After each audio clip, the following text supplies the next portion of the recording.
corner when I'm not presenting. Listening in. And listen in. Hey, everybody. Welcome to Bass University Live here on Tuesday night. Take a quick break. Watch John Cruz's on the Tokyo rig. Be a part of the show. Get some chances to win some awesome prizes. This Bass you go. You know, we didn't have that back then. And dude, it could just... That text thread gives me so much energy. I mean, like I'm dialed in.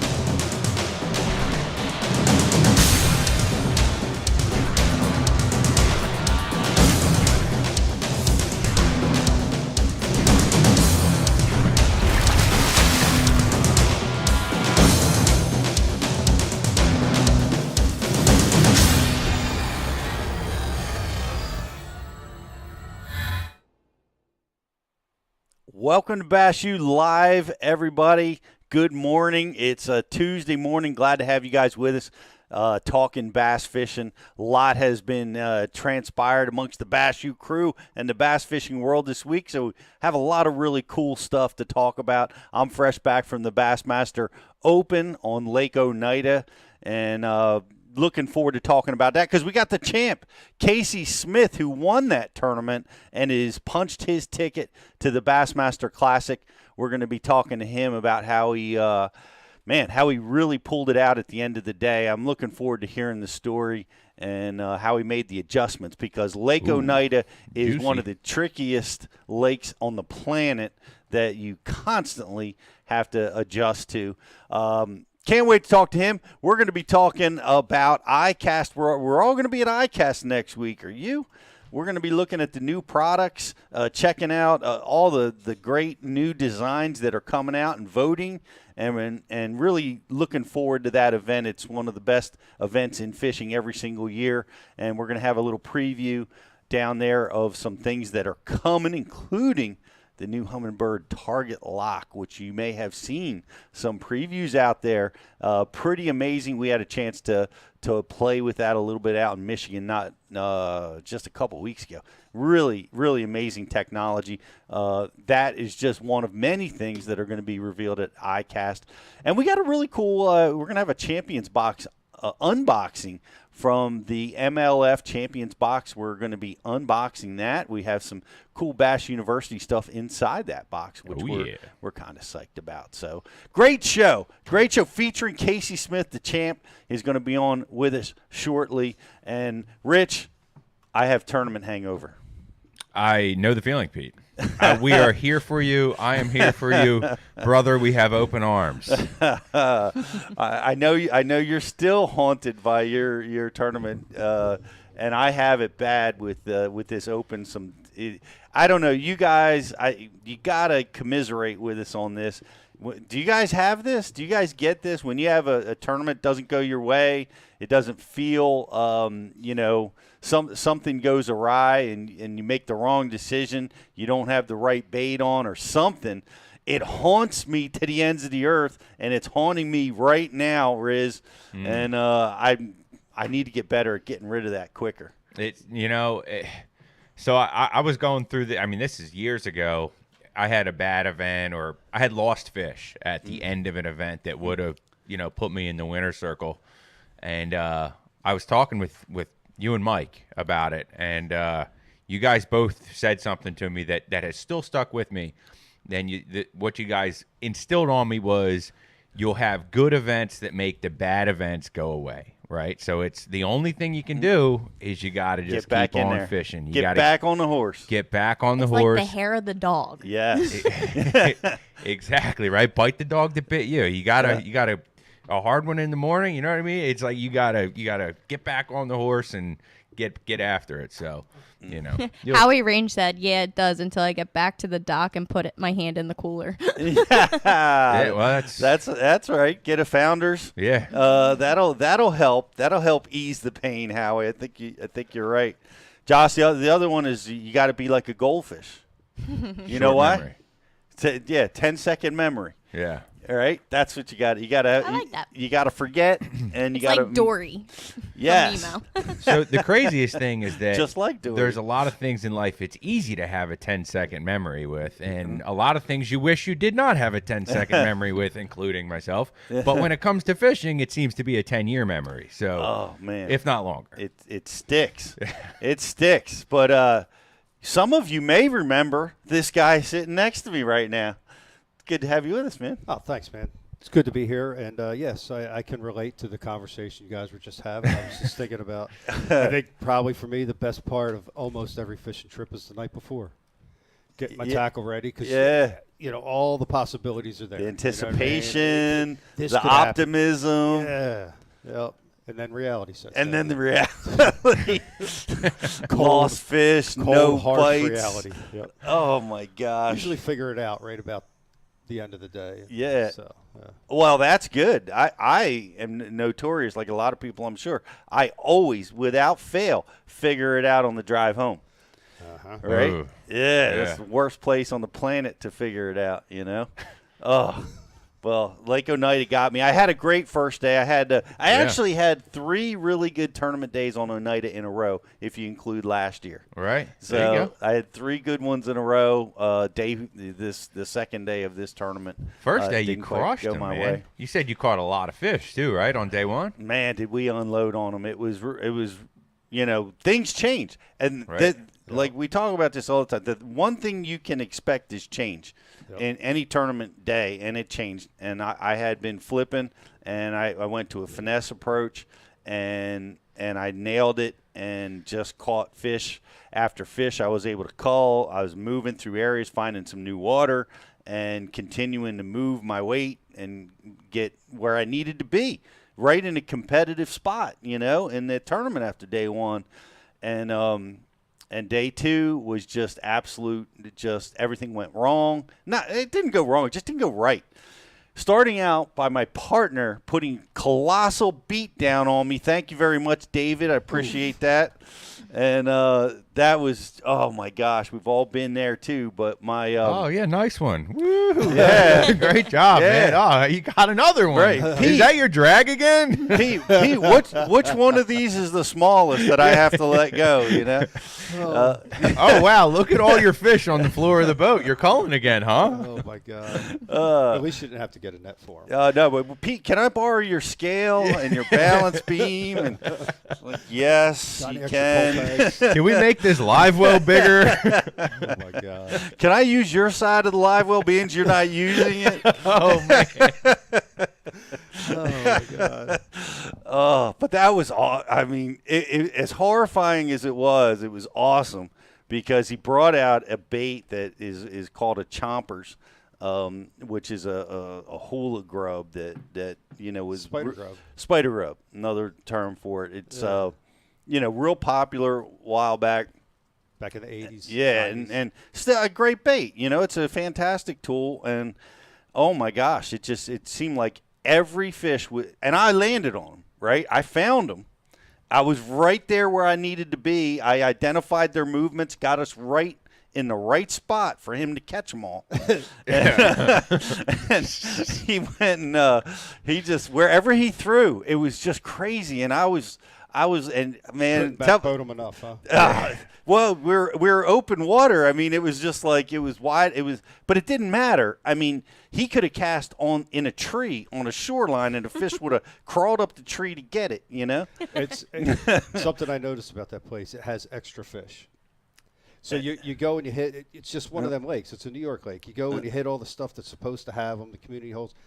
There's fish there. yeah, But Oneida's got extra fish, so there's fish, peripherals. Yeah, there's fish everywhere. Right. You're right. And we'll talk to Casey about Fishing that. in New York, man. Yeah. Yeah, because in a tournament like that with 225 boats on that, You piece better of have body of you water, better have extra spots too. extra fish play. Dude, you know what's crazy though about what you said? How the fish they just got on that bait that he was throwing. I've seen this happen before enough times that like I think it's real. Like I've been on a bite before, say a grass fishing bite where I'm catching them on a chatterbait one after another. Catch 3-4 in a row, and then the guy in the back of the boat or a boat next to you will catch one on a red rattle trap. and like every fish doesn't even see the chatterbait anymore. Right. But he's catching one every cast on a Yeah. red trap. Like it's like the whole school, the mood gets changed towards that one I've seen- bait, yeah. and they stop competing over your bait, and now they're competing over that other bait. You might as well not even have a bait in the water. They're looking for that other bait. I've seen it a few, on rare occasions where it seems like that's exactly what's happening. When It's they school up, like one they get in starts, the mood. One starts biting that bait. It's like we got 50 dog toys in the house. Yeah. And one of our dogs decides he wants the penguin toy. So Yeah. the other dog has to have the penguin toy too. Right. Won't be satisfied with any Yeah. of the other toys. Yeah. And they're fighting over that. That's exactly what happened to It's me like, on a Lake bunch, it's Oneida. like a bunch of kids in a freaking preschool classroom. Like yeah. they all want one toy. Once one of them wants it, they all want it. Oh, but my if, gosh. But if nobody wants it, nah, we're good. We're What were good you on that, G. using though? They want to know what you were using in your. Take a guess, people. Well, let me go through it. Take a Right, guess. I had been throwing the previous day. I was using the Dean's rig, which go on Bassy.tv. You can see me talk about it. It's a killer tool. I was using a black Dean's rig and flipping a black Senko, which just were terrific tools. Guess what? They didn't want while this was going down. That wasn't happening. I switched over to a beaver. Not happening. A creature bait. I switched over to a jig with a double swimming trailer, same color as the chompers. Not having it. Really? Went to a heavy jig, a 1 ounce jig, to try to get a reaction strike out of these fish. Not having it. It's just like fail. And meanwhile, the cullen's going on, measuring the fish, all this stuff, and I'm frantically going through my cycles trying to get a strike. And he would get back up, throw that bait out there, have another fish on right away. Oh my God! And it just this happened for about an hour and a half. How do you and, have it rigged? He was using it on a jig head. He was using a 15-pound test braid tied direct to the bait. On a spinning rod, yeah. and Yeah. he just, I mean to tell you, like you said, Rich, And you were in grass, right? I was in rocks and grass. Rocks and grass. You yeah. know, it was sparse grass with rock. And, Braid direct on a jig head. It's a lot of that like cabbage grass up there, right? It was cabbage and star grass is Yeah. what we were fishing. Right. That braid Stringy direct grass. on a jig head. Shoot. Yeah. Well, But like what kind of jig head? Exposed Texas rig? it was like a regular flipping jig, an Arky style jig. Weed guard. Yeah. Oh, okay. You know, but it didn't matter. I mean, as soon as it hit the water, fish they were Yeah. over to it. I believe it was 3/8. Yep. You know, it was on the lighter side. But it's just it was a period of about an hour and a half that went through, and then I made some adjustments, and I was able to get my fish throughout the day, but I just couldn't get the size that I needed. But What color? that was watermelon. And that was actually the solution to it, because this was interesting. Is that we've all been through this scenario. I was trying to match the shape. I Right. thought that was the trigger, Yep. right? So I'm looking for swimming tails. I'm looking for short, compact, bulky style baits to match. But it was actually the color, because when I switched over to a watermelon Senko, I got two bites. But the flurry was at its end. I caught two right at the end, and then it was All that right, was so it. what It was the- over. What was the weather conditions on day one? It was light breeze out of the north with Day overcast conditions, low light conditions. Day one was low light. Day two. Day two Day was low one light. was bright light. Yeah, we had a lot of sunshine That's on day why. two. And the color was Yeah. black day one, right? color was black. And yeah. day two it went cloudy, and you had to go But- more to watermelon. But I switched back later on in the clouds. Like I kept going back and forth. And Yeah. the black color just worked Well, that was extra fish. but- effectively. Right. But yeah, during that flurry, that was man, oh man, that was a crazy scenario, and he Yep. did a great job catching all those fish. But There's a takeaway in this. There is. In what you're explain it to me. what you're What's the discussing takeaway? right here. It clicked it for me is that so you were trying to match the profile of the bait, the fall, the action more so, right? Because we've heard for so long, it's all about the action. It's all about the action. Color's just a multiplier, right? Well, in this case, color might have been trumping the action or the profile of the bait. So when you're going through your rotations and you're going through your sequences of, okay, I'm switching, I'm going through, let's not forget about color in all these kinds of situations. Is Oneida, is it real clear? 10 feet of visibility. 10 feet of visibility, right?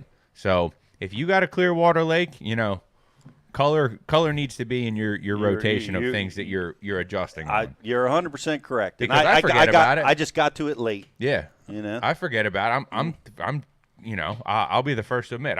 I'll say, color doesn't matter. Color doesn't matter. It's always about profile, shape of the bait, fall rate, all that stuff. Yep. Well, So they can see. I was up there the week before the event, pre-fished with Mike for 2 days, and that fast rate of fall bite, you know, well, you know, you roomed with Mike.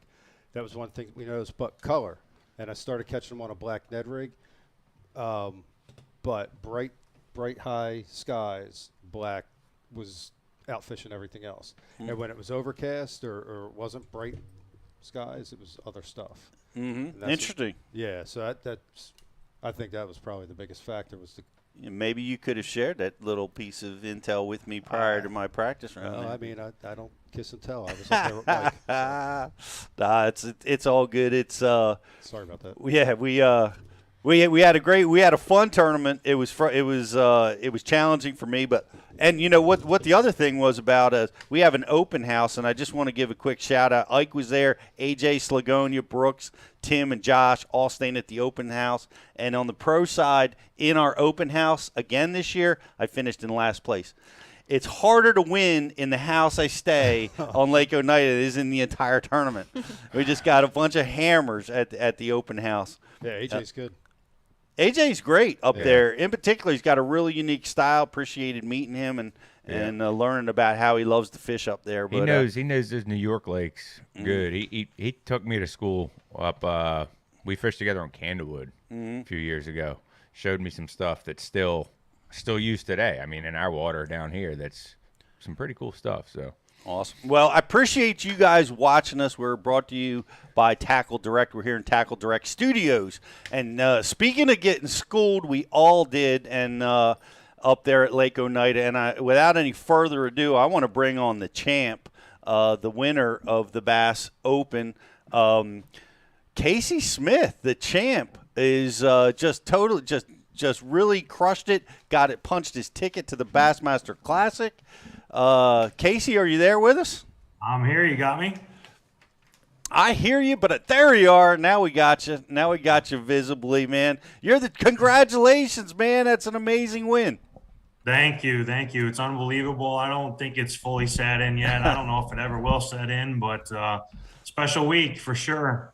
Well, it's this lake, as I was learning a little bit about your win, you're no stranger to this lake. It seems like this lake is a special place for you. Yeah, this is a special one. I would say Cayuga and Oneida are probably my two home lakes, my two favorite lakes. Oneida's a little farther away, but I spent a lot of days on the water here. I had a close call in 2016. Corey Johnston edged me out a little bit in an FLW tournament, but I spent a lot of time on that pond, and it's a special place. My family and I vacation there every year, and there was no better place I'd rather have this happen than there. Well, it really did happen. So I know you probably got to pinch yourself, but you're no stranger to the winner's circle. You won over on the MLF side too, and I find that guys, man, if they can get in the winner's circle, they tend to do it over and over again. So we're not surprised to see this, but it's gotta feel good. You're going to the Bassmaster Classic, man. This is quite a trip, quite an award. Yeah, that part was kind of a bonus. I hate to admit it, but I kind of forgot about it. I was so focused on winning the tournament and having my family and friends there that I didn't think about it. It hit me really quickly Friday night when I was rigging tackle, and I just kind of moved on from the thought. And then Saturday, I was in the bag line, and my buddy Alex Wetherill came up to me just before I weighed in and said, "Dude, it looks like you're going to win. You're going to the Classic." And I was like, "Holy crap! I forgot I hadn't thought about it all day." Honestly, that part's a little bit overwhelming. I'm a working guy. I fish on the side for the competitiveness and a hobby. So to be there with I don't know, to quite honestly, your heroes. That's pretty cool. And I'm super excited about it. I don't want to get caught up too bad in it and just be happy to be there. I want to go and compete and give it my all. But yeah, it's lifelong dream type stuff for sure. Man, well, it's true. It's happened, and maybe not thinking about it helped you because we talked about, I was whining and making the excuses about my performance, as you probably heard. But it's Lake Oneida is notorious for having to make adjustments. And it looked to me like, well, I read where you made an adjustment on the last day, but I imagine there had to be a lot of adjustments to keep you at the top of the leaderboard as the tournament went on. Yeah, it was literally nonstop. I had a pretty reliable, I don't want to call it pattern, but it was all rock related, sand related, transition related. But I was constantly moving in and out depth wise, section of the lake wise. That was nonstop. The conditions were changing nonstop all 3 days, not only from sunny to cloudy, windy to calm standpoint, but seasonally they were changing nonstop as well. And it was quite a bit of work to try and stay on top of that the entire time. Take us through that. What was happening? Were they the post spawn scenarios? Is that what you were facing? Yeah, they were definitely post spawn. I mean, they spawn pretty early in June. That lake spawns earlier than basically anything else around here. And they were shallow, and Mother Nature gives those fish a good opportunity to feed up on that lake, where a lot of our other lakes, there's a little bit of a funk. And Oneida always gets a really good mayfly hatch right after the spawn and allows those fish to feed up. There's abundant crawdads, there's abundant gobies. The perch have their spawn, there's perch fry everywhere.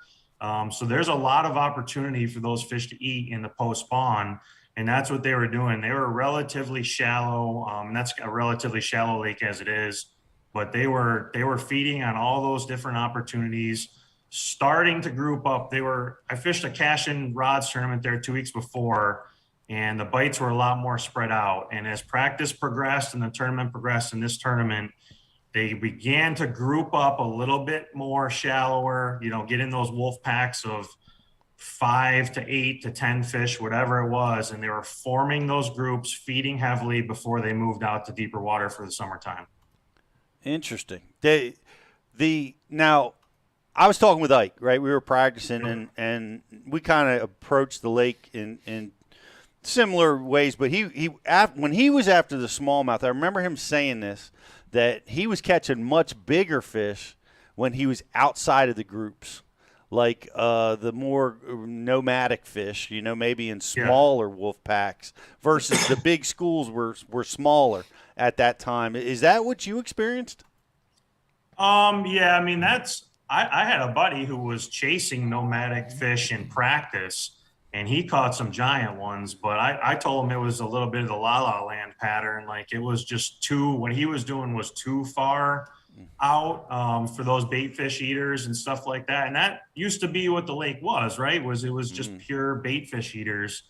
I've seen Ike, you can't help but notice him because he's a big presence on the water. And I've seen him on that lake in tournaments and practice doing a lot of that stuff in areas I've done it myself in the past when you're trying to get rid of, the groups and the crowds. Last year, I remember he was very successful fishing those outside, more subtle area groups. That is absolutely a viable thing on this lake because it has so many fish in it that you can fish secondary stuff. Extra fish. Yeah, I was going to steal Brian's term of extra fish, but Champlain's, Cayugas, St. Lawrence, Oneidas, those places have extra fish. You can get away from people and utilize extra fish. And Ike, from when I've seen him on that lake, he knows exactly how to do that. Yep. Well, you knew exactly how to do it this week. How were you doing it? What were the tools? What were the baits you were getting them with?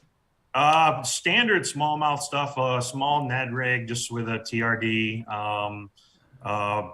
drop shot with a flat worm, small football jig, homemade football jig, tube a little bit as well. Just using standard fare, and I was focused. The big thing was where you're throwing it, which it always is. And I was throwing it on any transition I could find, any irregularity, and pretty much like 3 to 10 or 12 feet. I caught a few out in 14 or 15 feet, but by and large, most of what I weighed in came 3 to 8 feet. Rock to sand, sand to grass, rock spines, boulder clusters, any irregularity I could find, I would put myself in the right areas, and I had as many marked out as I could in practice, but when I would get somewhere that I felt like there was a little more fish, I would hunt around a little bit and use 360 to find, other irregularities that I didn't have marked out. And just literally every cast I made was to some form of irregularity.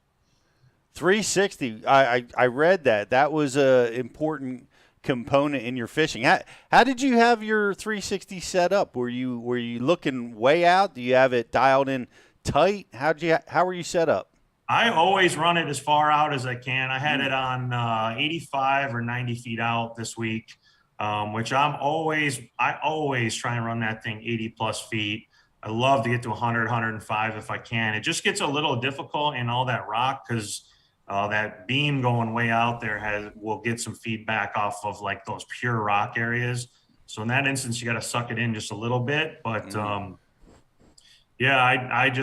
I sent that thing out as far as I could. I stayed as far away from the fish as I can and bombed it in there. And one of the subtle things, I'll give up a little bit of juice here just because I'm a big Bass U, Ike P, BTC fan. Hell yeah. One of my favorite things about 360 is the fact that it can display waypoints on 360. And I use 360 with the waypoints to line myself up perfectly. Live imaging also helps for that. I didn't use, forward-facing sonar to catch fish per se this week, but 360 with forward-facing sonar and waypoints on your 360 is absolutely the best way to throw your bait in a coffee cup from 100 feet away. That's awesome. How did you cycle through your baits? Like, when would you pick up a tube versus a Ned versus the football head? Was it depending on the habitat? A little bit, yeah. I mean, some of that stuff was overly snaggy, so you couldn't, you didn't want a football jig or a tube dragging through that to fray the last couple feet of your lineup. So in that instance, I would throw a drop shot. If it was like more of a sandier bottom, lighter bottom, I'd throw that, tube and jig. Ned rig, same thing. Just kind of rotated through it. And then they seemed to like the jig when the wind got going. And they seemed to like a jig a little bit deeper. And I could control that jig, feel that jig in that deeper stuff, that 12 to 15. I could feel it, control it a little bit better. And I didn't get any bites on the jig when it was dead calm. So the key to the jig was the wind. Man, I noticed that on Lake Oneida that, man, they will be there, but they won't bite the same stuff like during different conditions. When it's calm, they want certain things versus windy versus cloudy. They change a lot. Yeah, there was a few times during the tournament, I'm sure you remember, when it got just perfectly slick, dead calm. You could see it's clearer right now than I've seen it possibly ever. And there was a few moments when I wished I had a weightless Senko or something like that rigged up because it was so clear they wouldn't even bite any of that stuff. So definitely a few times I wished I had a weightless worm rigged up, but we survived luckily with the other stuff. Man, you sure did. I just want to mention everybody that's watching. If you're watching us over on Facebook, we have a like and share and comment contest going on. What are they going to win? We're going to pick a winner to win what? They win a 6-month subscription to Bass University or a 6-month extension to Bass University. Outstanding. So if you're watching over there, like it, share it, and comment, and we will get you guys hooked up for sure. What do you got, BTC? And a grand prize for all subscribers. And our grand prize is a Rapala prize pack, Rapala and VMC. Awesome. Prize And pay attention. $1 million. Yeah, pay attention to what Casey's saying because we're going to base that question off of the goods that he's delivering here on the show. So we're going to be giving away that grand prize at the end of the show. I've got a question for Casey. What do you got? So before we brought you on, we got into a conversation about color and feel like that color was the big difference between Pete's success on day one and his epic collapse on day two. Epic. Can you relate to what we were getting at with black working in high bright conditions and I was muted. I couldn't hear anything. But what was the deal? I used black in the dead slick sunny stuff. Yeah, I was. I think I captured about 30 bass on day one, and I was using black pretty much on day one. It was slick, calm. We did have a little bit overcast, but it was slick, calm, and sunny, and that was cool. Day two, my co brought out watermelon and really started to unload on them in that color combination in the clouds and the light breeze, and it just took me a while to catch up to that color change. What were the colors you were using, and have you seen that before? I don't know that I've seen it specifically when it gets dead calm, but we used to use a lot of black, especially like a gulp leech was a real big thing for a long time. I mean, that I probably shouldn't bring that up because I think it's coming back a little bit. But, you know, we definitely would use that. A black Ned rig was a big thing. Like before a Ned rig was even a Ned rig, we would just cut a Senko in half and use the last 3 feet of it or 3 inches of it and put that on whatever jig head we could drum up. So yeah, I mean, definitely with smallmouth, black is the deal. I thought about putting a black football jig on because a lot of the crawdads they were spitting up were really, really, really dark. And I don't know if that was from being so shallow that the sun had just like almost tanned them, or they were trying to blend in with that really dark rock. But I thought about trying that. Like a black spider jig used to be a big thing too. So I definitely, sorry. Don't bring up spider jig. Don't bring up the term spider jig. I'm still hurting over it. But yeah, Jocelyn, I know we've got a lot of people watching over on BassU.TV and elsewhere. What you got any questions for us? I do. Okay, I have a couple questions. The first question I have is from Frank. He said, did scent play a role in catching your bass? And if so, what kind? I'm not a huge scent guy, but I did use a lot of Max Scent stuff this week. I don't, not sponsored by any of that or anything, but I did use all, primarily my soft baits were Max Scent stuff. Like trailer on my jig, I had a Rage Craw on there, but I also used a Max Scent Sugar Craw a little bit. So yeah, I try not to make that be a factor in my fishing because I don't like to sit there and say they're biting it because of the scent or not because of the scent. But I did use Max Scent this week and they had it choked a lot. I had several fish that were like, I had to really take care of them to keep them alive in the live well because they're biting it so deep and getting baits so deep. So. And well, I was using Max Scent, and then I put Finessence on it. I used bait fuel. I used every scent that I could possibly think of to try to get some bites on day two, but couldn't make it work. Josh, you got another? I do. We have a question from Lincoln G. How did you decide what areas you wanted to mark out? I fortunately, since I live here, I know the lake very well, or I live close to there anyways. So I covered the entire lake. And once I established a pattern of the type of shallow rock they were on, I just used my Lake Master map and found everything that looked similar across the lake. And a lot of that I've had marked out already just from living here. But that's the benefit of being a local is you have all that already.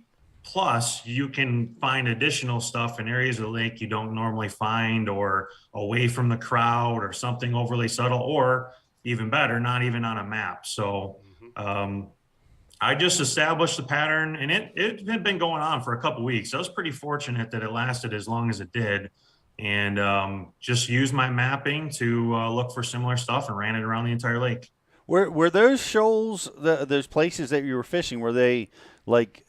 Were you very close to spawning areas? Were they in the spawning bays? Where was the habitat located? Where exactly? Yeah, latitude and longitude, please. Yeah. Yeah, I would say, I mean, there's like we were talking with how many fish are in that lake, they spawn all over the lake, and they spawn right on a lot of those humps and rock piles and stuff as well, where they'll just stay right there shallow. I saw beds in a few of the areas. You know, there was no fish on them. I did hear of a few guys catching a few fish off beds, including some largemouth. But yeah, there was spawning habitat there, close by, around it, and part of it in all those areas. I probably utilized shoreline type stuff. Like I wasn't out on the main shoals of the lake a whole lot, way out in the middle. I was around the shorelines a little bit more, but I did have a couple holes that were out on those shoals. I'm sure guys caught them out there because there was a million guys out there, but I tended to stay a little bit more towards the actual shoreline cover. I didn't feel like they had migrated out into the middle of the lake very well yet. Gotcha. Jocelyn, you got another one? Yes, we have a very important question from Alex. He wants to know, do you find you catch bigger bass wearing flip-flops or sneakers? Sneakers all day. I got a bad back. I got to wear wheels. Yeah. I like it. It's a better shoe for fishing. I thought that was Yes, sir. Debatable. It's not quite as Rich has his flip-flops with his tan and yeah. Come on, you got no lateral movement. If that fish moves, you'll step right out of your flip-flops, roll around in your boat. It's a mess. He's young enough; he can power through that. mind you, at the Put us Bassmaster down. Classic, those things smelled so bad Yeah. from like a Yeah, that's mile another away. thing too. Flip flops smell horrible. I can't handle myself sitting there at dinner wearing stinky flip flops. Man, maybe Shout out to Michelle from American Bait Works for saving the day and bringing me She new did. flip flops at that event. And shortly after that, that's when bait fuel was created. So Oh yeah, it's true. You know what? It's Might- the flip flops. Rich excretes bait fuel. that might be the answer. I don't know. BTC, did you have something? Oh, I thought you did. Oh, I did, but yeah. We- Well, so I wanted to talk about the vegetation on Lake Oneida. Oh yeah. I know when I was with Mike, we were, seeking out cabbage specifically. Yeah. And, how key was that in your Great question. event?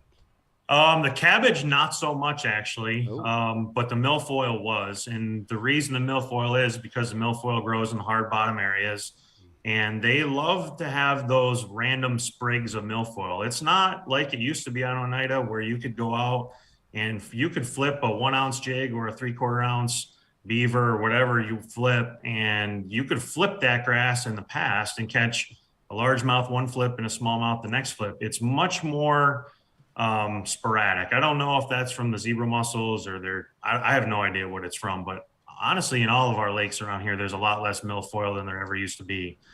But it's key and it's necessary. And although it's not super thick, it's there. There's a sprig here, a sprig there. It's up there on the rock. And those sand transitions, the cabbage, Brian, did grow in the sand.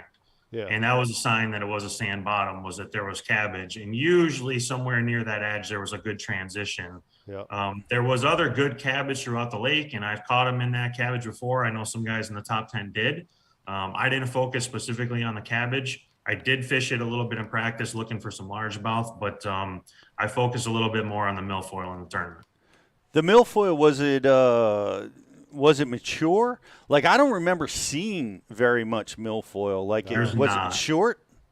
It was up within a foot or so of the surface. Wow. It's definitely fresh. There's a lot more right now than there was 2 weeks ago. That was one thing I noticed at the cash-in tournament was I was looking for it and it wasn't there. And throughout practice in our tournament, it grew up, showed up more and more. But yeah, it wasn't all the way up to the surface like it gets in the middle of the summer, but it was there. You could see it with your eyes, definitely.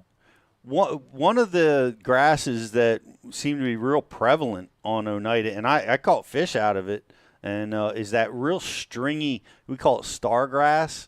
Yeah, I call it pondweed. I don't think that's really called. Right. But yeah, it was really heavy down in the west end around the ramp. I know a lot of guys caught fish. I looked at it a little bit, but it was so vast in a few of the areas that I just couldn't break it down in a timely fashion. So I kind of left it alone. Yeah, and it was hard to fish around too, because even weedless baits were challenging to get through it, without hanging up on it and bringing some grass back. Yeah, we have that in Cayuga now. It's like that right? the Yeah. predominant grass in Cayuga, and it'll stay up until about this time of year, and then it'll die. Most people say they cut it at Cayuga and they treat it, but they don't. It just dies when it gets a little hotter. But we fish around it all the time over there, and it's a nightmare. You can't present very many baits effectively in that stuff because, like you said, it just get all balled up, and it's difficult to deal with. Pete, is that different than what we call river grass? It is. Okay. It's similar in the way that it looks. Because I've heard visually. guys on the flats call what we call river grass. I've heard them call it stargrass. Yeah. But I remember it from Cayuga last year dealing with the grass you're explaining, and yeah, it was really tough to get a bait through. It was almost like you kind of had to get away from it. Exactly. We'll have to identify that grass because I don't really know what it's called, but it's tall. I mean, it grows 10, 12, 15 feet deep. It grows. Let me ask you this. This had to be an important thing for you. You were struggling mightily on day 3. I was doing the same thing on day 2. Struggling with small fish, and things weren't going my way. Didn't seem like things were going your way early on day 3, but you righted the ship, and it seemed like it may have been even a little emotional because of where and how it happened for you. Yeah, that was incredible. Honestly, as much as it was tough to struggle, the way it ended, I wouldn't have it any other way now that it's done. When I won that FLW tournament in their MLF now in 2016, I took the lead. That was the first one I ever fished at that level. Wow. Took the lead after day 2. It was on the Potomac. Brian Schmidt was in second. Ever heard of him? Yeah, I think so. And I caught my fish like really quick in the morning, and it was over like that fast. So I never had to go through that. And if I had to go through what I went through this week in that tournament, I don't think I would have pulled it off. But yeah, I went to my first couple areas and caught one little fish, maybe a 2-pounder, 1.75 pounds, and struggled till about 10 o'clock. I got 2 bites and said, you just got to keep going. You got to keep moving. That was the plan all week. And up to that point, I was really trying to force it in areas I had caught them in previous days. And I knew that was the wrong thing to do. And it's the hardest thing not to do. And so I kept doing it. Once I kind of got myself moving, coincidentally, at the same time, my wife came out. My son had a lacrosse game that morning, and they came out and found me around 11:30.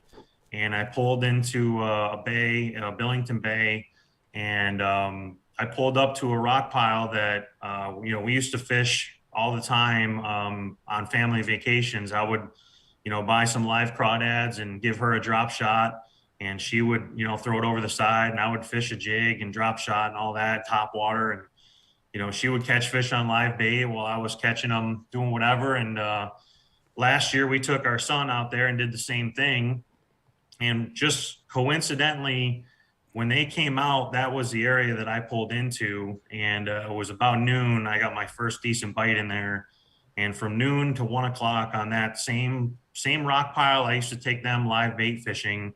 I caught the entire bag that I weighed in right in front of them. They were 100 feet away. We were hooting, hollering, blowing the horn. It was a Lee Livesey Lake Fork display, but there was only like 5 of us out there. So I don't have that many fans, but yeah, it was super special. It was I turned to my wife at one point after I had that bag, and I might have been sandbagging on Bass Track a little bit. So I was yelling my real weight over to them. And once I had over 18 pounds, I yelled over, I got 18 and change, and they were hooting and hollering. I turned to my wife. I said, Tiff, do you know where we are? And she's like, I don't know. It kind of looks familiar. I said, we're on the crawdad hole. We're on the topwater hole. And she just like lost it. She started crying and was super emotional. It was unbelievable. When stuff like that's going to happen, I don't think you can stop it. That's fantastic. Wow, and you said it, like when something like that's going to happen, you can't stop it, and it happened for you, and it was a great win. It really was, and now you're gonna take that to the next level and see if you can do it on the big stage. Yeah, I don't know. We'll see. It's a little overwhelming, a little intimidating already. I'm not going to lie to you, but I don't want to go there and just be a guy who shows up. I want to try and do the best I can. I'm not saying that I can hang with those guys. But, although I don't have the longest Bassmaster resume at this point, I've been around the block a little bit on the other side, and I feel like I can handle a bigger stage, and I want to go there and compete and see how I can do. I might finish dead last, but I'm not going to try to. That's the right attitude to have, and they have smallmouth, I believe. I would guess they have smallmouth down there. Yeah, I think those are the dumb ones that don't act right in that lake. It's on the Tennessee River, right? Where it's out of Knoxville. Oh, they're smallmouth. Yeah. Yeah. I don't know. Those smallmouth, they don't act right. There's something wrong with those ones down there, but right. We'll see if we can catch a few. Do you have your walkout song picked out yet? Probably Mickey Mouse Clubhouse. I don't know. I haven't. All right. I like it. Yeah. I like it. We got Baby Shark, and now we got that. Nice. We you mentioned this earlier. Just wanted you to weigh in on it. Man, the state record was caught on Cayuga just a month ago. Well, that was spectacular to watch. What are your thoughts on that? Oh, my thoughts are I hate to see it because it's a gem and nobody really knew about it, especially as a smallmouth fishery. But we knew, all of us that live there and especially fished there very, very early season like that, we knew that was coming. My dad caught a 7-8 smallie with me a couple weeks before that. Another buddy of mine caught a 7-11. So we knew that was coming. Wow. They are getting ridiculous in that lake, and it won't surprise me if it gets broken again sooner than later. And it also won't surprise me. I don't know what the largemouth record is. It's like 10 or 11 pounds. It's really big, but it won't surprise me if it comes from there also. That place is, I hate to say it, but it's really no secret anymore. It's the best fishery in the country. I put my money on that day in and day out. Wow. 100%. 100% Bassmasters. No offense to Lake Oneida. We want to go to Cayuga. Yeah, I agree. I heard there's goby in Oneida. Yeah, there's goby in Oneida and Cayuga. There's been gobies in both of them for a really long time. It just got a lot more hype recently for whatever reason in Oneida, but they are playing a major factor in both of those places. And I would imagine, I don't know that I can say I have definitive proof on Cayuga, but I'm about positive the largemouth are eating the life out of those things too. Yeah, I would think so. I'm sure they are. I fished a BFL on Cayuga last year, and like you said, the grass was gone. Like I think we were there in August. And I won it, Pete. Come on, give me some credit, mister. Congratulations on that W, man! Oh man, I didn't even realize that extra W's. I got the beat down twice from Casey. Give me some credit, Pete. Come on. Hey, I was a contender in that tournament. Anyway, yeah, you did well, because didn't you win Angler of the Year in the BFL division last year? I did. I appreciate you pointing that out. Thank you for that. But but there was no grass on the north end, man. It was like 10 miles. It was naked. Everybody said the Army Corps sprayed it, but you say no. No, I don't think so. I know a lot of my friends live right there on the lake, so they can sneak out on weeknights and stuff like that. I'm more there on weekends, but a lot of those guys have said they've seen them out spraying grass. My understanding is that's primarily targeted towards a little bit of hydrilla that got in the lake quite a while ago now, but it got down in the south end. They found it all the way up around Aurora and the college and all that. I've never seen them spray anything. The grass we were talking about, the pondweed, it dies on its own. That's a natural cycle of the season. We have it on Oneida. We have it on Sodus Bay, the other lakes in the area. It's in all those lakes as well. And on all those lakes, it dies around the same time of year, which is mid-July, which I think is about when we had that BFL last year. It was late July or August. And when it gets real hot, that stuff dies. And yes, at that BFL, there was very, very, very little grass. But the grass that there was had them in it, and they were in it ridiculously thick. But you had to find it. Right. Right. It's interesting because as you get in certain parts of that lake, it appeared as though they sprayed it because it was so dense, so thick, so full. and but then you'd get in areas where it typically is, and it was gone. So I could, that's the conclusion that it must have been sprayed. Yeah, I'm pretty sure it just dies when it gets really hot. It does it every year around the same exact time. I don't know. I could be totally wrong, but it coincidentally at the same time it dies in all the other lakes it's in at the same time as well. But the crazy thing there is there's no milfoil left. I mean, you can get down the lake and find it a little bit, but that whole north end, when I was a kid, we had a cottage there. There was milfoil everywhere. And they're actively trying to track that down and get rid of that, which is super frustrating. Mm-hmm. When you go to the launch there, they have people that ask you, they inspect your boat for grass and they find a sprig of milfoil on it and they ask you where you were, and they, give you some, response about, we got to get rid of it. You as a fisherman shouldn't want it. The fish can't spawn and blah, blah, blah. And hold on, they're saying the fish can't spawn in milfoil? Yeah, exactly. Which you guys from where you live in the country with the Chesapeake, that spawning in milfoil is probably the best habitat you can have. Yeah, the best. Why would they be lying? The best. Yeah. So it's frustrating. I wish we could get rid of that, but the lake is still in good shape. It is what it is, I guess. Well, I love it up there, man. That part of New York is my favorite. And congratulations, man. That was just an amazing win. And couldn't be more thrilled for you. Thank you. I appreciate you guys having me on. It was a blast, and definitely enjoy watching you. We'll see you at the Classic. Yeah, you guys. Hey, if guys want to root for you, they follow you on social. How do they follow your Classic? Yeah, I'm not the best social or sponsor or any of that type guy, but I got Instagram and Facebook. My Instagram is @CaseySmitty. And my Facebook, I just got a regular Facebook friend page, but if you throw me a friend request, I'll approve it. It's just Casey Smith on there, but I don't do a lot. I'm horrible. The people that do support me and sponsor me always bust my chops because I suck at it, but I'm going to get better. I promise. I'll do some more. So thanks to those guys for sticking with me, even though I do what I do. So well, it was a great win. You give me the beat down last year on Cayuga. You did it again here on Oneida. Do you mind if I win the Chesapeake? Yeah, come on with it, Pete. You can win that one. You got to get Jake and Shelley to show up out in the boat. That's right. That's key. We got to find a. You got to get Jake and his 3 buddies that you took out this year for that smash camp out. fest. Yeah. Yep. We'll call it Billington Shoal out there. Get yourself a crawdad hole and go out there and jack them in the last Open. All right. I'm on it. Casey, thanks so much, man. Appreciate you. Good luck at the Classic. Thanks for being with us. All right. Thanks, Casey guys. Smith, the champ. All right. Man, what an amazing win.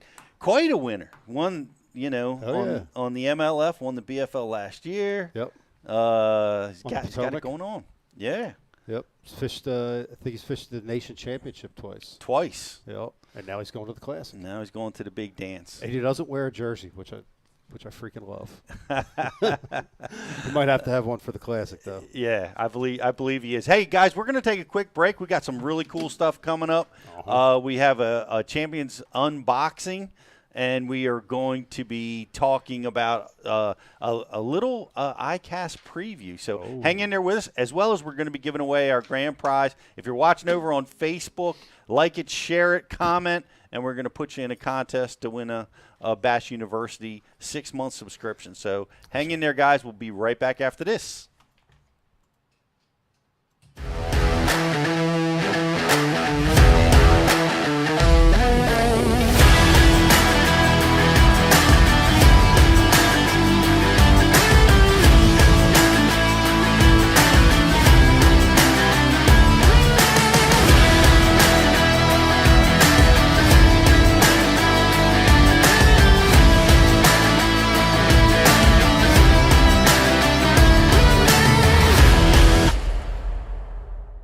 BassBoatForSale.com is the world's premier bass boat listings business. We focus on driving premium web traffic to our main website, business Facebook page, business Instagram, and our business YouTube channel, providing your bass boat listings the best buying traffic and top-notch exposure.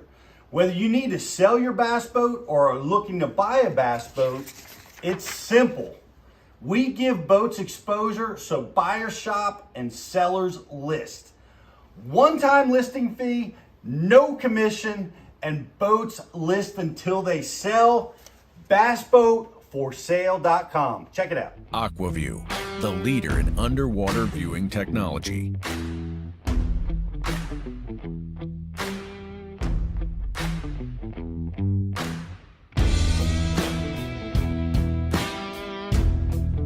Find what you are looking for.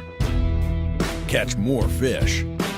Have more fun. AquaView. Seeing is believing. Why do you love casting fishing rods? I'm truly losing less fish. Is the sensitivity of the rod. That they're made right here in North Carolina in the USA.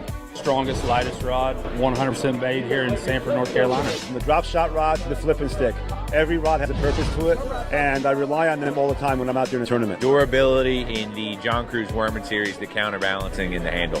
It's the only rod I found that can withstand my hook set. Boom goes the dynamite. On the water, not spent fishing is a moment wasted. That's why Minn Kota and Hummingbird have joined forces to bring you the One Boat Network. Products that communicate and integrate to help you take full command of your boat. Born from our commitment to making the most advanced fishing gear even better by making it work together. The One Boat Network will help you find, get to, stay on, and catch more fish. When One Boat Network products talk to each other, they can navigate your boat automatically. They can give you a crystal clear view of what's below with no messy wires. And they can let you lower, raise, and change shallow water anchor modes from anywhere on the boat. But that's just the beginning. We're never done innovating, integrating, and making your boat simpler and easier to control. All so you can make every second on the water count.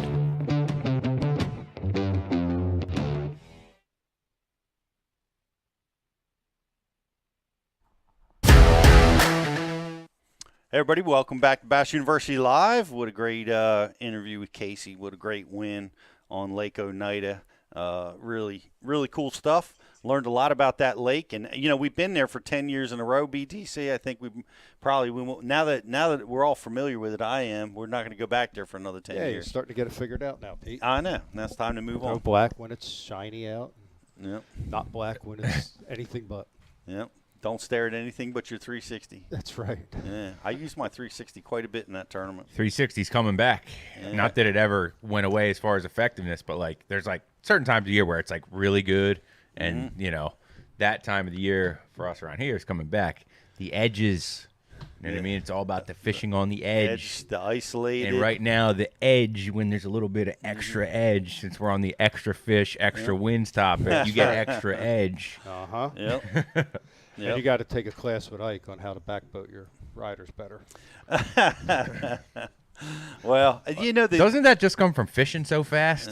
You know? Yes. Yeah. Yes. You know, you can't even keep your bait in the water, and he's already on 3 more casts. That's right. Nice. That's right. I'm actually, I don't like the fact that he caught him. I just give him credit, and a lot of times that can spur you on to change the change in the pattern. Right. And that's helped a lot. Like I utilize that as a tool, and you know I always try to do that. You know, as opposed to getting into some kind of negative situation about it. But it's you know, if they're getting bites, it's telling you something. You just got to be able to listen and adjust. And that's what I was trying. That's what I did. I wound up doing that during the tournament. But you know, I missed that winning pattern that Casey was on, so I was basically fishing for second place out of the gate. And I was keying on a largemouth and a smallmouth mix in that tournament. And my smallmouth had dissipated. They seemed to have been moving away from where they were feeding with me. And the largemouth were still there, but they were just smaller. I mean, when you catch a limit of smallmouth versus a limit of smallmouth right now, them smallies are going to weigh extra. Smallmouth were small. And milfoil. And milfoil. Yeah, I think that's probably the biggest key was he was on milfoil. I don't recall seeing milfoil when we were up there. I don't believe I saw it at all. Stargrass and cabbage, and you find it's gold. And that stargrass was like, or whatever you call it. Yeah.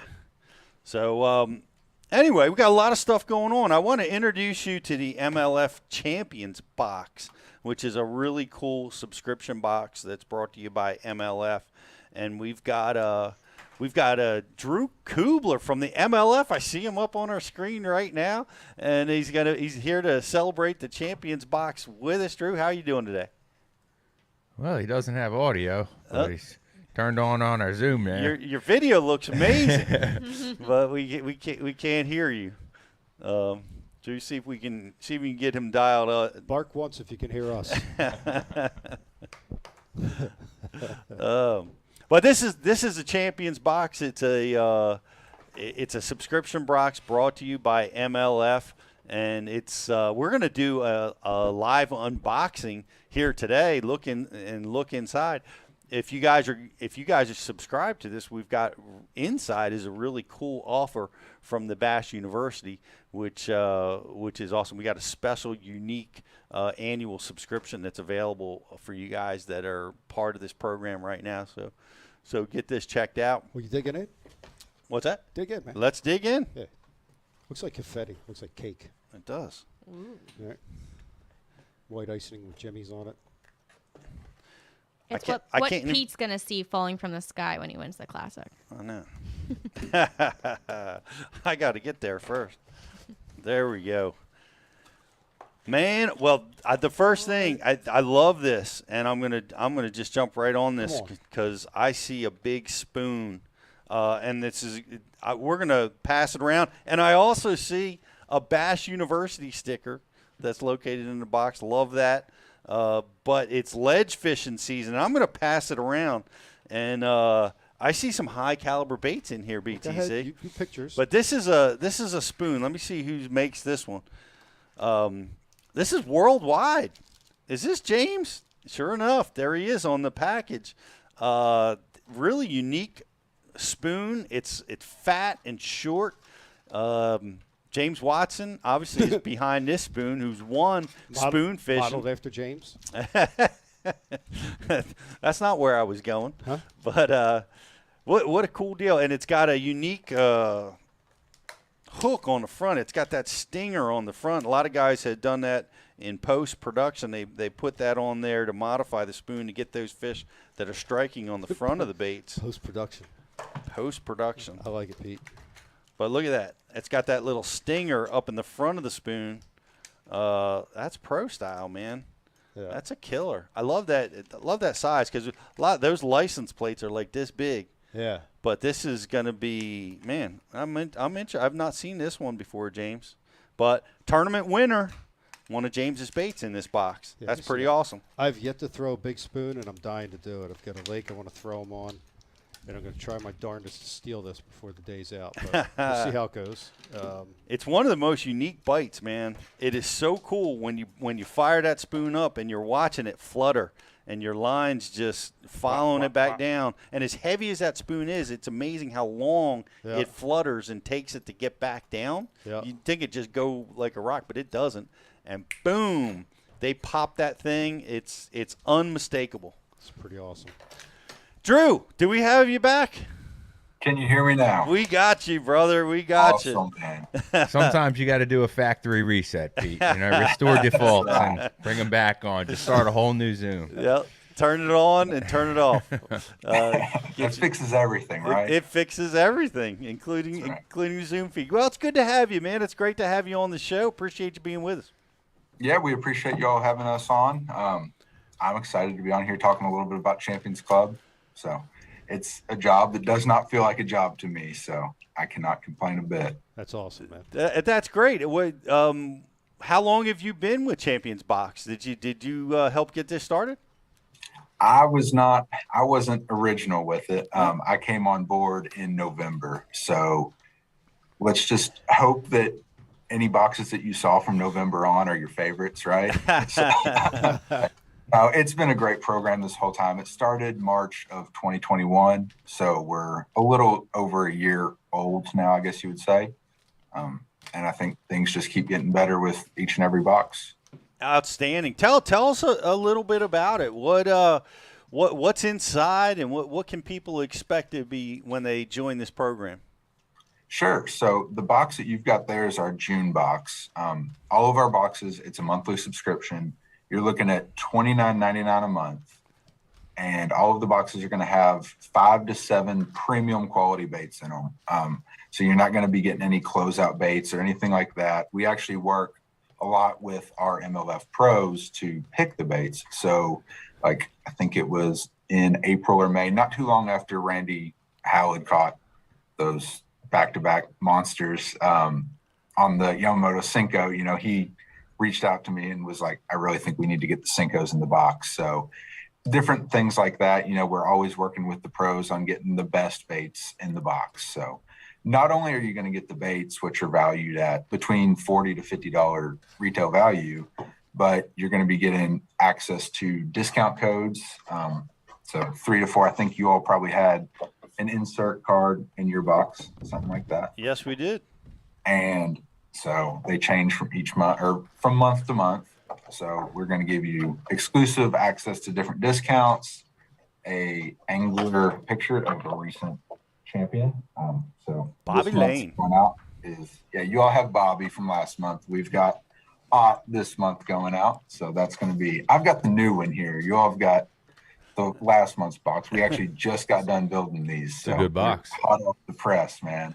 And then we do webinars and things like that as well. So if the guys that are watching Bass University want more video content to watch, we do about a 1 hour long live webinar each month with a recent Bass Pro Tour champion. That's awesome. And of course, we love Big Fish Bobby Lane, and he's one of the premier speakers at Bass University and a super champion. So I love him being in our box. You know, yes, indeed, definitely. Yeah, we talked to Bobby, I think 2 weeks ago. So it was a good time for sure. Excellent. Well, what'd you get, BTC? I've got a hardcore popper and bone popper. Haven't thrown it yet, but I'm gonna. And I got to say, I'm a big fan of the monthly subscription boxes. You know, being on the Ike Live show for almost 10 years now with Mystery Tackle Box, I get them, and this is a fantastic box. And personally, I like it. You know, I'm a bait guy. I love to tinker. I love seeing new baits. So I love it. You know, probably spins me out because now I end up with too much stuff and too much different stuff, and I want to go out and throw 5 rods at a time and whatever. That's me. It's a cool box though. Oh yeah, real cool box. Big for tackle junkies, I guess, like both of us. Yeah, for real. And so I'm not sure if Scott had passed along. We had a link for all the Bass University guys to use if they wanted to sign up. And I talked with Scott a little bit, and I think we've come to the conclusion that out of the folks that sign up through the Bass University link, we've got some pretty sweet Berkeley prize packs that we're going to be giving away to a handful of those guys that sign up through the link. So, oh, wow. Cool. That's Awesome. really cool. Excellent. Do we have that link available? Yes, we're going to be posting the link after the show. Awesome. To the subscribers. We do have a question, though, for you. Are all the boxes the same lures, or do they vary?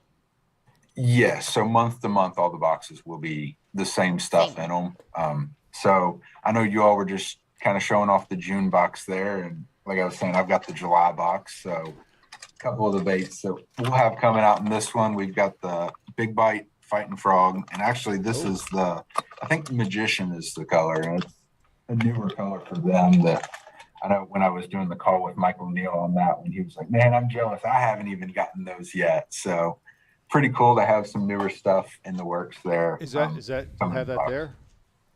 What's that? Do you have that color right there? Yeah, I'll open it up for you. Can we go full screen, Rich? I want to see it. Chartreuse with a little bit of red flake, and then you've got more of a green pumpkin magic on that side. Oh, this is a hot bait this year. Yeah, it is. Yeah, so that's the goal, man. Get the hot baits out there in the boxes. So we had that one, and then another one that's kind of been talked about a little bit more lately is the 13 Jabberjaw. The Jabberjaw, yeah. So we've got that one coming out this month. Another bigger river to seed bait, and talking about the Lane guys, Chris Lane's bait, the Big Mistake. So it's going to be a good top water, especially for once we kind of go into that fall transition. I think at least for for where we are here in Kentucky. So I'm excited to be throwing that one before long myself. And then last, we've got some Ducket swim baits in this month's box, the 5-inch BD swims, and we paired those up with the Buckeye J. Will swim bait heads. So can you take that, Chris? Everything you need in there, man. Chris, Drew, can you take the Chris Lane's bait out? I wanted to see Yeah, that. definitely. We've got a couple different colors. I know you asked if it was the same baits. We do send out a variety of different colors depending on the bait. So this one is Terminator. It's a big bait, man. It's about 4 inches in length, I think. It weighs almost an ounce, but it's got the front prop there as well as the back prop. So okay. A ton of different ways to fish this thing. Yeah. That is a big prop bait.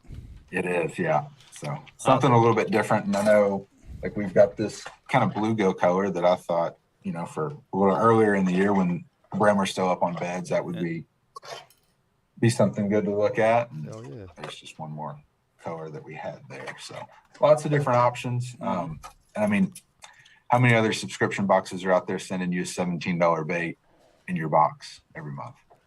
So that's a big deal. And guys, we're going to be hooking you guys up, all the Bass U subscribers. So if you haven't subscribed, get over there and get subscribed. We're going to be sending you guys links that you can hook up with an awesome deal with the Champions Box. Joss, did you look through?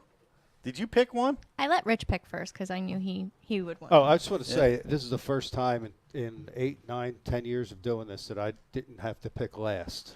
Oh, nice. Yeah. Doing it on box. Good deal, man. Very first time. That's what when you sit Turning next over to a new leaf. Telling you, anything's possible anymore. Rich, what do you got? What do I got? I have a Gary Yamamoto paddletail Zako. That's a paddletail? It's a paddletail Zako, and it's in a really good color, too. Tennessee Shad. It pairs very well with the Golden Shiner Z-Man Jackhammer. And the beauty of the paddletail is that you can keep your bait up a little bit higher. This time of year, the grass is real thick, heavier action line, or heavier pound line.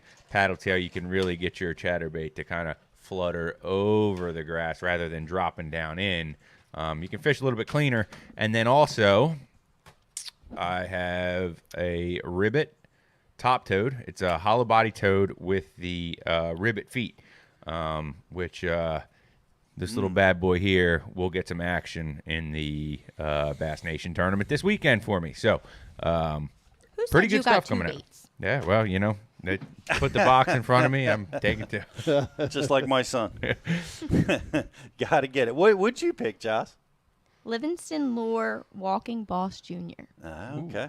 Another top order. It's top order season. It's really sharp. Yes. The hooks are sharp. They're sharp. Sources have confirmed. And it's sparkly. It is very sparkly. I like the colors. What else? That's very nice. And then there was one more thing. It was Bassmaster Classic Champion Cliff Pace Jig. A jig. Oh, yeah. Pacemaker? Pacemaker jig. Swim jig. Yep. Good swim jig. Yeah. Well, he won the classic that I fished on a jig, the Pacemaker. That's right. Yep. A lot of good stuff in there. Yeah. Well, it's great stuff. It's great box, great opportunity for people. If for those that want to subscribe, can they just go over to MLF and get hooked up? How do they get signed up? They can. Now, the only thing with that is, you know, they're going to be thrown in the mix just with everybody else, to where if we can get them to use that link, which it's majorleaguefishing.com /CC Champions Club /Bass U, I believe. And so that is going to kind of put them in the mix of just you Bass U guys to where we can give away some goodies, right? Awesome. I like it. And actually, talking about giving away goodies, one more thing that I did forget. So for all of 2022, we've been doing this every month, and we're going to continue to do it through the end of the year. We're calling it the Real Big Giveaway. And so each month we pick 10 of our subscribers just at random. And actually, I just got done doing that before I hopped on the call. And 10 of those guys are going to be getting a tournament quality reel each month. So this month, I think it's the Ducket Paradigm spinning reel. It's like $170 retail value reel. That's awesome. Very nice. Man, that's amazing. What did We like to give stuff away. Yeah, I see that. You get a bait, you get a bait, you get a reel. That's awesome. Man, well, we're going to be giving away a Champions Club box to our grand prize winner today, along with some other great stuff from Rapala and VMC. And cool. So that means we're not giving away 2 of them. Oh, we're not? Well, there's 3 here. No, they're staying here. Here means, yeah, I got you. Well, I don't know. Jocelyn's in charge of the prizes, but we're definitely going to be giving away a Champions Club box to the grand prize to be tacked on, and some other stuff. Drew, man, thanks so much for joining us, man. We appreciate it. It's great to be part of the Champions Club, and we look forward to doing some stuff with you guys down the road. Definitely, guys, and thank you all for having me on here. For anybody that ever has any questions, feel free to send us an email, even if you just want to learn more about it before you sign up. So fantastic. All right. You gonna be at ICAST, Drew? I won't, man. I was supposed to, but kind of last minute, a couple things came up, and I'm not going to be there. But all right, I'll have a beer for you. there'll be some guys there you can talk to at the MLF booth for sure that'll know about Champions Club. So. All right, sounds good, buddy. Excellent. Hey, thanks so much. Thanks so much for joining us. We appreciate you, and we'll catch up with you soon. Thanks, guys. Thanks, Drew. Right. Champions Club. Go check it out, guys. Major League Fishing. We're going to be hooking you guys up with the link, and you can put that link even on the IM board, Joss. Which I did. Yep, it's up. Scott put it up. It's Scott put it up. You know what? It looks like the box at Dunkin' Donuts, like the Christmas time. Yeah. And you got like a dozen donuts in that. That's cool. I knew it was. It does. It looks like you got to get a Boston cream in there. Oh man, now I'm hungry. That's great stuff, guys. We are all going to ICAST, and we are really looking forward to that. That's right. And we're going to be collecting some Bass University seminars in the style that only we do, and we've got a lot of other great stuff that we're going to be celebrating down there. Now, one of which I know a lot of you guys have seen. If you haven't seen, I want you to search it, because it is really an amazing product that it accents, it helps the Mega Live, the Hummingbird target lock feature is now available, and it will be seen at ICAST, and it's just an amazing tool. It will lock using the Mega Live. It will lock on a target, whether it's a rock, a grass clump, a cable, whatever you're trying to shoot with your Mega Live. No matter what the wind does, the boat does, the current does, it's going to lock on that target so that you can more efficiently use your Mega Live. It's an amazing feature. It's going to be it's already been announced. It's going to be seen down at ICAST, and we can't wait to really showcase that. We released it at BassU.TV. Go check it out. We had an opportunity to get out on the water and work with it so you guys can see exactly what it is. So get over to BassU.TV and check it out. It is an amazing new feature you guys are going to love. Great company over there. Great people. Yep. Love them. Love being a part of, we working with a company like that, because they're all just, they're always trying to push the needle forward in the trolling motor game, the fish finder game, the whole deal. And you couple that with a great group of people to be a part of, and it's awesome. Assembling these products in the States, they're expanding their warehouses and their facilities. Great customer service around the country. too. So, yeah, great stuff, great products. 360 just won the Open. Yeah, and I can't imagine when Target Lock is going to get its first win. I think it's going to be soon. So, but we got a bunch of other great stuff that's going to be seen. One of our good friends, Aquaview, has got some great new products that they're going to be featuring. One of which ties directly to the Hummingbird Apex, which I love. This is something that it's called the Multi-View Pro, and I can't wait to get exposed to it, look at it, see how it ties into the Hummingbird Apex, so you can view right on your sonar screen your Aquaview. So it's really cool stuff. The Micro Revolution 5.0 is also something that is really, really key because it's so efficient at being able to use your underwater camera at idle. You can put it in your glove box, put it in your compartment. It's easy to use, easy to operate. Yeah, I was just up on Champlain for a couple of days for a pure fishing media junket. It's 2 weeks ago, and one of the pros, I was in his boat with Justin Atkins. Oh yeah, and he broke an Aquaview out. Nice. Yeah, the small one you were talking about there. It was pretty cool, man. Yeah, pretty cool. Just let's take a look and drop it down and see what's going on down there. And it's such a cool thing. Like, you know, and he's you know, that's his deal, is fishing offshore, using electronics, and completely 100% how he fishes up there. And for him to add in the Aquaview, to want to see, all right, what he's seeing on his screen here and that, and then to see it with his own eyes, you know, he just wanted to put the whole picture together. Because that's what it does. It complements your sonar. Even when you know, obviously in some situations you can see, but like it'll like what we were just talking about winning this tournament, the transition between sand and rock and milfoil and the pond weed or stargrass, whatever it is, being able to actually visibly see it and see the difference. That's the difference that Aquaview brings to the table. Or dropping down to see if you're looking at smallmouth or drum. Or pickerel. For crying out loud. Do you know how many pickerel I caught? Did you? I must have set the hook 20 times. You want to talk about a frustration? We should have talked about that a little bit. Go ahead.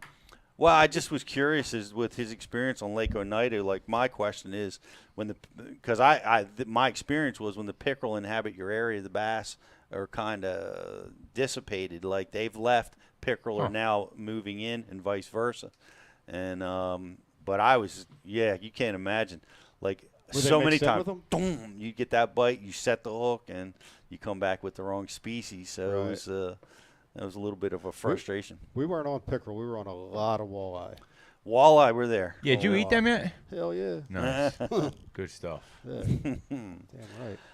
I also want to give a shout out to Bass Boat for Sale. Oh, yeah. They're going to be hanging around at ICAST. You want to look for those guys and say hi. List today. This is the place, guys. You're buying or selling a boat. This is the place to do it. Very high quality boats available at bassboatforsale.com. You can list your boat. You can buy a boat. It's the place to be. And make sure that this is a great time. We don't know as things move forward. Now's the time to get your price locked in for Bass Boat for Sale. Get it listed right now. It's a great time to sell a boat right now. A lot of people are still looking, so get your boat out there for sale. And check those guys out. So those are just some of the people that we're going to be seeing at ICAST. Did I miss anybody, Josh? Cash and Rods. Ooh, we got the Cash and Rods. We got the Bait Finesse Cash and Rod, bait casting rod that they've built specifically designed for finesse fishing. Yeah, and that's a trend right now. It is. Yeah, they've got reels custom designed for throwing micros, and this is a rod built to match. It's a terrific rod, terrific components, going to enable you to fish those micro cranks. Right, for guys that don't want to throw a spinning rod. That are afraid. Are you one of those guys? No, from New Jersey, bro. I know. I'm a spinning rod guy. That's right. Josh, you? That's the only rod I know how to use. Miss Janet? Spinning rod or bait cast and finesse? Spinning. Janet's all about the spinning rod. Good deal. Well, we are look for that from Cash and Rods. These guys, this is just a few things going to be available at ICAST. We're going to be showing you guys all this stuff. We're going to be broadcasting all throughout our social channels. So look for that coming at ICAST. Just next week, going to be a lot going on there. A lot of us are going to be participating in the MLF ICAST Cup. Yes. Which we'll have to talk about some bragging rights for that one. That'll be fun. Right on. I've not fished in that tournament yet. This will be my fourth, I think. Fourth one? I think so. Yeah. Okay. It's a 4-hour tournament, and I freaking live for it. That's how pathetic my life is. I get to fish Florida 4 hours a year. It's going to be hot, but they bite. They catch them every single year. And they got big ones. Yeah. They got big We're ones. down at Lake Toho, right? Is Yep. that where we're at? And we'll be Who are we fishing with? I don't think we know. We're going to get a random pairing. We're going to do the rando. All right. I've But we're going on tried. the same boat, right? I have no idea. Come on. We got to. I hear that. Yeah. If we're not, we'll make Jocelyn. it happen. Yeah. Yeah, we'll Blame make it me. happen. No blaming Jocelyn, but we'll make it happen. All right. We won't blame you to your face, Jocelyn. Look, My face. guys, thanks so much for watching. If you're still watching over on Facebook, don't forget, like and share it and comment. We're gonna get you guys hooked up with a prize. We're gonna be giving away a grand prize. Did I mess up the prizes, Josh? What are we giving away? You didn't mess them up, but if you do the like and share, you get a 6-month subscription to Bass University or a 6-month add-on to your current subscription. And if you comment, you get extra entry. Also, for our grand prize, we're going to do a trivia question that I believe Rich has. And you will get a MLF box, and then you will also get some Rapala and VMC products. Awesome. That's this is a $29 value plus our added value. We got it. That's like a $40 to $50 value. $50 value. Yeah. Big prize. Big stuff. So it is. Rich, let's ask that question. All right. Here is today's grand prize trivia question. Our Bassmaster Open winner, Casey Smith, fished an FLW tournament on Lake Oneida some years ago and came in second place. Who did Casey come in second place to? Who won that tournament? Casey Smith fished an FLW tournament on Lake Oneida a few years back and came in second place. Who won that event? Did he talk about that on the show? Uh-huh. Yes, he did. Man, how did I miss that? I don't know. Must have been distracted. Yep. All You're still thinking about the spider grub. Oh, man. Well, I actually feel good about the tournament. Lake Oneida was I just kind of miscued on the second day, and but I fished good, fished clean on day one. I was competitive. Day two, I just needed to make some small adjustment, and I would have been right there where I needed to be. So, but I feel, I don't feel too horrible about it. Yeah. Back when the sun's high and clear water. Yeah. Well, you got to make those adjustments at Oneida. Yeah. It's just constant. It's there's hourly. 225 boats. 225. They might start getting picky. Fishing pressure is a major factor, more so than any lake that I've ever been on. That lake is not big. Those fish get pushed around. They get bullied around by the boats, and it's crazy. And they still got extras. Yes. Yeah. Are we ready to do the Facebook like and share winner? Do we have a winner for that yet? We do have a winner. We have a winner for the grand prize. These guys got that one really quick. Oh, man. Yeah, that one really quick. It's hit or miss with these questions. It's like sometimes I think I'm smart and I'm going to stomp everybody. Give us away. Then somebody gets it right away. Yep. But the winner of the question is Mr. Higgs. Congratulations, Mr. Higgs. And Corey Johnston won that tournament. Oh, I remember Johnston. Now. Yes. Guy catches them all over the place. Yeah. Everywhere we go. Yeah. If there's smallmouth involved, Corey's going to catch it. Yeah, we'll see how he does this week up at the Elites. And shout out to Mike, who's fishing at the Elites, and GDP, who I saw at Oneida as well. They'll be competing in We'll have a booth at the Islands. Elites, too. Come by and see us if you're in New York. Oneida or St. Lawrence. That's right. That's right. Scott, our man Scott Carlisle will be up there, so stop by the Bass University booth on site, and Scott will be able to take care of you in upstate New York. Clayton, New York. Scott.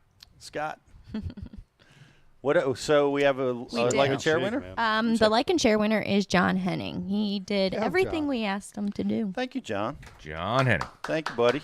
Woohoo! Thanks, everybody, for hanging out with us. We really appreciate it. Thank you, BTC. Good to have you back in studio. That's right. And thank you, Joss and Riz. Appreciate you guys. And we will be back in 2 weeks. You'll look for us on social. We'll be giving you guys all kinds of great stuff from what we're seeing at ICAST and what we think is key and important, is going to help your fishing.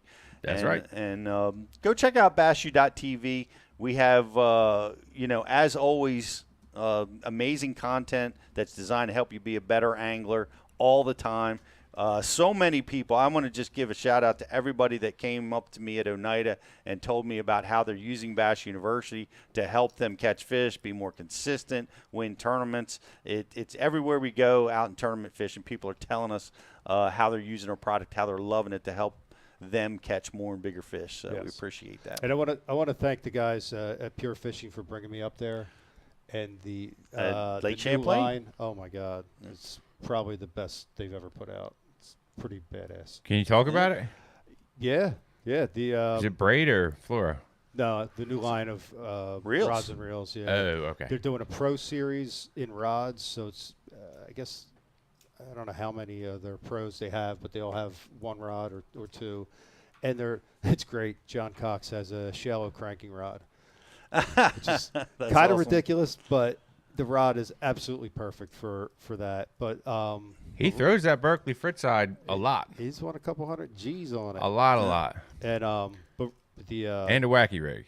He throws a wacky rig and that's a lot. The other rod. Never loses them either. Drag screaming, pads ripping. 8-pounders, Florida, never loses them. Nope, it's John Cox. Yeah. And the Revo rocket reels are absolutely incredible.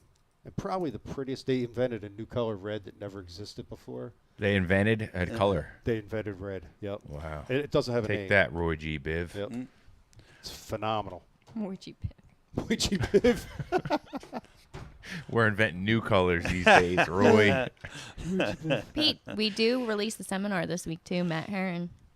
Summertime worming. Summertime worming with Matt Herron, who really gives away one of the premier pieces of sonar use. How he uses Mega Live and it's just really unique stuff. You definitely want to go check that out because it'll change the way you're finding fish. It's really cool stuff. Really cool workaround he does with Mega Live. You're going to like it. As well as Scott Canterbury, swim jig fishing. So check that out. Those are at Bass University TV this week. We got new releases coming every week. We're going to take next week off from Bass University Live. We'll see you in 2 weeks, but look for us on social. If you're at ICAST, make sure to stop by and say hi, and we will look forward to seeing you there. Go see Scott up at Thousand Islands. And thanks, everybody, for watching. We really appreciate it and appreciate you being part of Bass University. And we will see you in a couple weeks. Have a great day, everybody.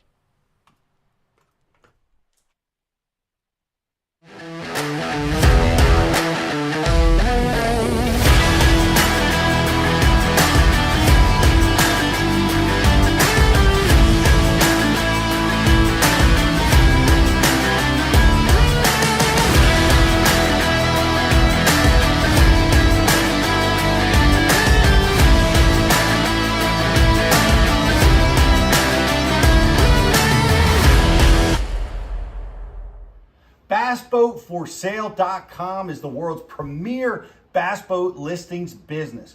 We focus on driving premium web traffic to our main website, business Facebook page, business Instagram, and our business YouTube channel, providing your bass boat listings the best buying traffic and top-notch exposure. Whether you need to sell your bass boat or are looking to buy a bass boat, it's simple. We give boats exposure so buyers shop and sellers list. One-time listing fee, no commission, and boats list until they sell. BassBoatForSale.com. Check it out. AquaView, the leader in underwater viewing technology.